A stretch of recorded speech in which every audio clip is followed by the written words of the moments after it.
నమస్తే, welcome to our channel. నేను సౌజన్య. పూనం కౌర్ చేసినటువంటి రీట్వీట్ ఏదైతే ఉందో అది ఇప్పుడు దుమారం రేపుతోంది. సో ఆవిడ చేసిన ట్వీట్ కంప్లీట్గా వైసీపీ నాయకుల్ని, వైసీపీ నేతలను ఉద్దేశించి అని చెప్పి అంటూ ఉన్నారు. మరి ఈ అంశానికి సంబంధించి మరెన్నో విషయాలు మనతో మాట్లాడడానికి, షేర్ చేసుకోవడానికి ఈరోజు మనతో పాటు ఉన్నారు సీనియర్ జర్నలిస్ట్ యజ్ఞమూర్తి గారు ఉన్నారు. వారితో మాట్లాడదాం. నమస్తే యజ్ఞమూర్తి గారు. నమస్తే సౌజన్య.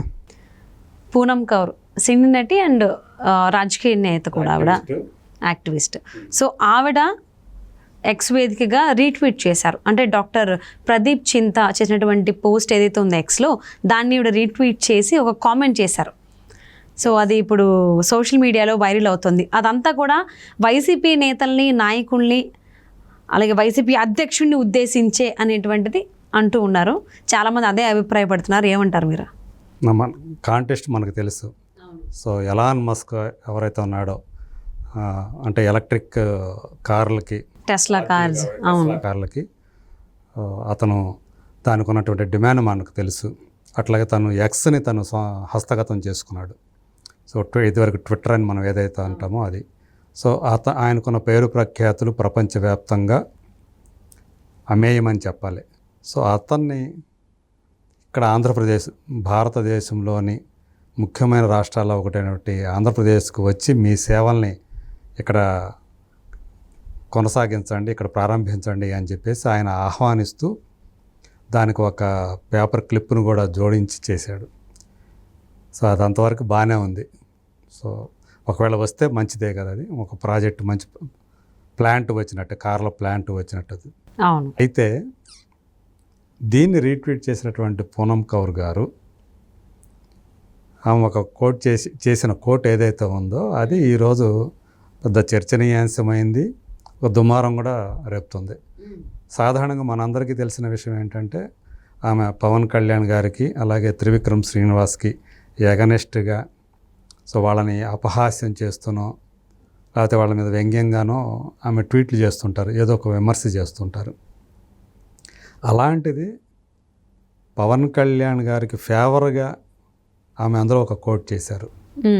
ఎందుకంటే వైసీపీ వాళ్ళు మనకు తెలుసు, ముఖ్యమంత్రి దగ్గర నుంచి, జగన్ దగ్గర నుంచి మూడు పెళ్ళిళ్ళవాడు అని చెప్పి పవన్ కళ్యాణ్ని ఎద్దేవా చేస్తూ ఉంటారు. ఇప్పుడు ఈమె ఎలాన్ మస్క్ కూడా 3 పెళ్ళిళ్ళు చేసుకున్నారు కదా, మీకు అదేమి అభ్యంతరం ఏమి కాదా అని చెప్పేసి ఇంగ్లీష్లో చేశారు. సో అంటే వీళ్ళు ఎంతసేపు పవన్ కళ్యాణ్ టార్గెట్ చేసి మాట్లాడుతూ ఉంటారు. మరి అది అభ్యంతరం అయితే, ఆయన 3 పెళ్ళిళ్ళు చేసుకోవడం అభ్యంతరకరం అయితే, ఎలాన్ మస్క్ కూడా 3 పెళ్ళిళ్ళు చేసుకున్నాడు కదా, అది అభ్యంతరం కాదా మీకు, మరి ఆయన ఆహ్వానిస్తారా అన్నట్లుగా, అంటే బ్యాకింగ్లో అది మైండ్ తెలిసిపోతుంది అనమాట ఆమె ఎందుకు చేశారు అనేది. అది ఇప్పుడు ఏమిటి ఇలా పూనం కౌర్ ఇలా చేశారు అంటే ఎప్పుడు పవన్ కళ్యాణ్కి నెగిటివ్గా చేసేటువంటి ఆవిడ, అలాంటిది ఆయనకి సమర్థింపుగా వైసీపీ వాళ్ళకి వాత పెట్టే విధంగా అది ఎవరైతే ఆ ప్రదీప్ రెడ్డి చింత అనే అతను చేశాడో దానికి ఈమె ఇచ్చిన ఇది ఒక కౌంటర్ లాగా ఇవ్వటం. సో వేరే వాళ్ళు జన సైనికులు ఇంకొకళ్ళు ఇచ్చారంటే ఓకే, వాళ్ళు ఇచ్చారనుకోవచ్చు. కానీ పూనం కౌర్ అలా ఇవ్వటం అనేది ఈరోజు వార్తలాగా అయింది. సో ఇప్పుడు అది చాలామంది దాన్ని స్క్రీన్ షాట్లు చేస్తూ దాన్ని వైరల్ చేస్తున్నారు, ఆమె చేసినటువంటి అది. సో ఎందుకు ఆమె ఎలా చేసింది, ఎందుకు అంటే సాఫ్ట్ కార్నర్ వచ్చిందా పవన్ కళ్యాణ్ గారి మీద అనేది కూడా ఒకవైపు నడుస్తూ ఉంది. అవును, అంటే ఇప్పుడు దాకా ప్రతిదీ కూడా నెగిటివ్గా కామెంట్ చేసి సడన్గా ఆయనకి సంబంధించి ఎవరైతే వేరే వాళ్ళు వేలైతే చూపిస్తున్నారో దాన్ని ఇప్పుడు సమర్థించడం, వేరే వాళ్ళకి కూడా మరి ఈయన కూడా ఎలా చేసాడు, ఇది ఓకేనా, మీకు అభ్యంతరం లేదా అని అడగడం, కొంచెం నిజంగా ఆలోచింపజేస్తుంది. అంటే ఏ ఉద్దేశంతో ఇలాగ పూనం కౌర్ చేసి ఉండొచ్చు? అంటే ఆంధ్ర రాజకీయాల్లో అడుగు పెట్టేటువంటి ఆలోచన ఏమైనా ఉందా, లేకపోతే ఏమై ఉండొచ్చు అంటారు? ఆంధ్ర రాజకీయాల్లో నాకు తెలిసి ఆమె రాజకీయాల పాలిటిక్స్లోకి నేరుగా వచ్చే అవకాశం కానీ ఆలోచన లేదనుకుంటా నేను. ఆమె ఎంతసేపు ఏంటంటే ఆమెకి ఏదైనా ఒక విషయం దృష్టికి వస్తే తనదైన శైలిలో స్పందించడం ఆమెకున్నటువంటి అలవాటు, ఆమె నైజం అది. సో ఇప్పుడు ఆమె సోషల్ యాక్టివిస్ట్ మనకు తెలుసు. అలాగే చేనేతని ఆమె ఎంకరేజ్ చేస్తూ కూడా వస్తుంది, చేనేత వస్త్రాలని. సో వాళ్ళ చేనేత కార్మికుల దగ్గరికి వెళుతూ ఉంటుంది. సో అలా తిరుగుతూ ఉంటుంది. పొలిటికల్గా ఆమె యాక్టివ్గా ఉంటుంది, పొలిటికల్ విషయాల మీద మాట్లాడుతూ ఉంటుంది. సో అట్లానే వైసీపీ నాయకులు ఎవరైతే రాజకీయాలు కాకుండా పవన్ కళ్యాణ్ వ్యక్తిగత జీవితం గురించి మాట్లాడుతూ దాన్ని హైలైట్ చేస్తూ ఆయన కించపరచడం, లేకపోతే ఆయన ఎద్దేవా చేయటం, ఎగతాళి చేయటం ఇవన్నీ చేస్తూ వస్తున్నారు.